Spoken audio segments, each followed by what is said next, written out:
राम राम जी। मैं doctor Pradeep Mathur, chief medical and health officer, Sanjeevani naturopathy and Ayurveda centre Gohana, परिवार की तरफ से आप सभी का हार्दिक स्वागत करता हूं। आज मैं आपको जो मौसम बदल रहा है उसमें मैं ये देख रहा हूं कि जितने भी हमारे पास पेशेंट आ रहे हैं वो या तो अपर रेस्पिरेटरी इन्फेक्शन से या लोअर रेस्पिरेटरी इन्फेक्शन से सफ़र कर रहे हैं। इसके अंदर सबसे ज़्यादा थ्रोट का इन्फेक्शन देख रहा हूं मैं कि कोई बाहर का आइटम वो खा रहे हैं, कोई जंक फूड खा रहे हैं, फास्ट फूड खा रहे हैं, टिन फूड खा रहे हैं, कैनेट्स फूड्स खा रहे हैं, या वो कहते हैं कि नहीं हम ये नहीं खा रहे, हम फ्रूट्स और वेजिटेबल जैसे डॉक्टर साहब आपने बताया था हम तो उसी का सेवन कर रहे हैं। लेकिन कई सारे पेशेंट ऐसे देख रहा हूँ, तो मैंने अवलोकन किया, मैंने एक ऐसा एक्सपेरिमेंट किया कि हो सकता है कि इस मौसम में आप ये जो बाहर से पेस्टिसाइड लगे हुए जितने भी फ्रूट्स और वेजिटेबल आ रहे हैं, जैसे कि ग्रेप्स हैं, जैसे कि आप पपीता है, जैसे कि केला है,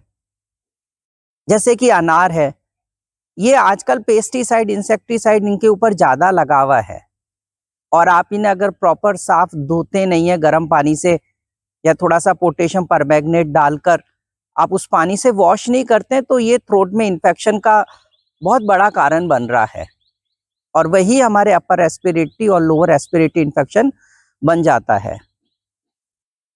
अब इसका एक ही ट्रीटमेंट आप कर सकते हो कि आपको ऐसा नहीं हो थ्रोट में इन्फेक्शन। तो आप क्या करो कि थोड़ा सा जितने भी फ्रूट्स ला रहे हो या वेजिटेबल बाजार से खरीद के ला रहे हो तो आप थोड़ा सा गर्म पानी लो और उसमें बिल्कुल 1 से 2 दाना, ज़्यादा नहीं, पोटेशियम परमैंगनेट डाल दो और उसके बाद आप उस गर्म पानी में डालने के बाद आप उससे वेजिटेबल को, फ्रूट्स को साफ करो, जिससे उसका जितना भी पेस्टिसाइड और इंसेक्टिसाइड बाहर से लगा हुआ है जिसकी वजह से उसको पकाया गया था वो निकल जाएगा और आपको इतना नुकसान नहीं करेगा। दूसरी बात मैं आपको बताना चाहूँगा कि आप एक घर बैठे इसको कैसे ट्रीट करें। आपको कोई एंटीबायोटिक लेने की ज़रूरत, कोई स्टेरॉइड लेने की ज़रूरत नहीं पड़े तो आप क्या करें कि बाजार में आपको एक रेडीमेड शीतोप्लादी चूर्ण भी मिल जाएगा। तो आप क्या करो कि आधा चम्मच शीतोप्लादी चूर्ण 1 चम्मच शहद में उसको मिक्स कर लें, एक पेस्ट बना लें। चाहे वो छोटा सा बच्चा हो, बड़ा हो, बूढ़ा हो, कोई भी हो, आप ये शीतोप्लादी चूर्ण के साथ जो शहद में पेस्ट बनाया है ये आप सुबह, दोपहर, शाम इसको चाट लें। ऐसा आप 5 दिन करेंगे तो भी आपका ये जो इन्फेक्शन हुआ है किसी भी कारणवश वो आपका दूर हो जाएगा। तीसरा आप एक काम और भी कर सकते हैं, क्योंकि अपर रेस्पिरेटरी और लोअर रेस्पिरेटरी इन्फेक्शंस में आई से पानी आना, आईज में भी बर्निंग सेंसेशन होना, कान में भारीपन लगना, आपके चेस्ट में कफ बनना, कोल्ड बनना, रनिंग नॉज होना, शरीर में इचिंग होना, इरिटेशंस होना, ड्राउजीनेस रहना, ये बना रहता है। तो अब ऐसी स्थिति में हमें क्या करना है कि आप एक बहुत अच्छी सुपर होम रेमेडीज करके आप इसका ट्रीटमेंट तो घर पे ही कर सकते हो। क्या करो, आप आधा चम्मच मुलट्ठी का चूरन ले लो और इसमें 3 से 4 पत्ते आप तुलसी के ले लो और 3 चाल आप इसमें काली मिर्च ले लो। अब आप इन सब को 2 गिलास पानी में अच्छे से उबाल कर और उस 2 गिलास पानी से उसको 1 गिलास कर लो, इतना उबालना है और उसके बाद आप इसको छान लो। अब आपको ये 1 गिलास पानी सुबह, दोपहर, शाम पीना है और जब भी आप इस पानी को पिएंगे तो हल्का सा आप इसको गर्म कर लो और इसमें साथ में 1-1 चम्मच शहद मिला लो। ऐसे आप रेगुलर 5 से 7 दिन करेंगे तो ये आपका इन्फेक्शन अपने आप ही चला जाएगा। आपको कोई बाहर से कोई इस प्रकार की मेडिसिन्स लेने की जरूरत बिल्कुल नहीं पड़ेगी। आप इसका और एक एक्सपेरिमेंट कर सकते हो, करना चाहिए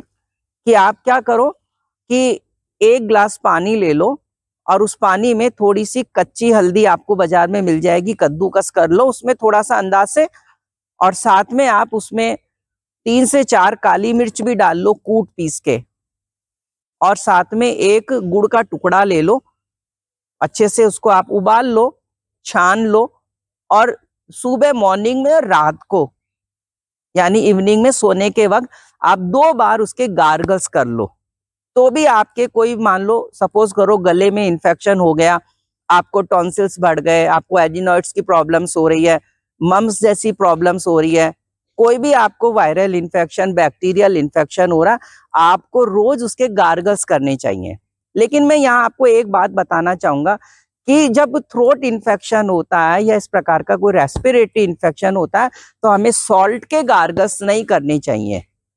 हाँ, टीथ की प्रॉब्लम्स है, गम्स की प्रॉब्लम्स है, तो आप सॉल्ट के गार्गल्स कर सकते हो। अदरवाइज आपको सिर्फ कच्ची हल्दी और काली मिर्च, गुड़ को उबाल कर ही आपको उसके गार्गल्स करने चाहिए। हाँ, अगर ये चीज अवेलेबल नहीं है तो आप 1 चम्मच चाय की पत्ती 1 ग्लास पानी में उबालो, छानो, और उसके बाद उसमें आप 1 टीस्पून हनी मिला लो और आप उसके भी गार्गल्स कर सकते हो। तो ये भी आपका थ्रोट का इन्फेक्शन गायब कर देगा, जो अभी इस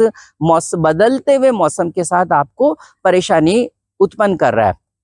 एक बात और बताऊंगा कि मैं आप हर रोज, अगर आपको ऐसा इन्फेक्शन लग रहा है, नोज आपका ब्लॉक लग रहा है, आपको फीवर आ रहा है, तो आप चम्मच में गाय का थोड़ा सा घी गरम करो और फिर एक एक बूंद रात को सोने के वक्त उस गरम घी की नाक में डाल लो। बच्चा हो, कोई भी आप सफर कर रहे हो, आपका नोज ब्लॉक बिल्कुल भी नहीं होगा। और थोड़ा सा खान पान का ध्यान ये रखना है कि आपको इस वक्त ठंडा छाछ, ठंडा पानी, चूंकि अभी मौसम बदल रहा है, आपको लगता है आप बाहर धूप से आते हो, आप सोचते हो कि मैं फ्रिज में रखा हुआ पानी पीऊं, तो ठंडा आपको पानी नहीं पीनी है, ठंडी आपको छाछ नहीं पीनी है, ठंडा दही नहीं यूज करना है। और साथ में आपको ये जो आइसक्रीम आ रही है, ये कोल्ड ड्रिंक्स आ रही है जो बिल्कुल चिल्ड है, अगर आप उसका सेवन करोगे तो आप और ज्यादा प्रॉब्लम में पड़ जाओगे। क्योंकि मैं अभी यहाँ पर संजीवनी में इस टाइप के पेशेंट्स आ रहे हैं और मैंने ये सब उनके ऊपर एक एक्सपेरिमेंट किया, मुझे बहुत अच्छा रिजल्ट मिल रहा है, तो मेरा मन था कि मैं आप तक अपनी बात को पहुंचाऊं। प्लीज आपको अगर कोई भी इसमें समस्या आ रही है तो आप कमेंट्स बॉक्स में कमेंट्स करेंगे, मैं आपको जरूर से उसका रिप्लाई करूंगा। थैंक यू सो मच, हम आपसे फिर मिलते हैं। Thank you.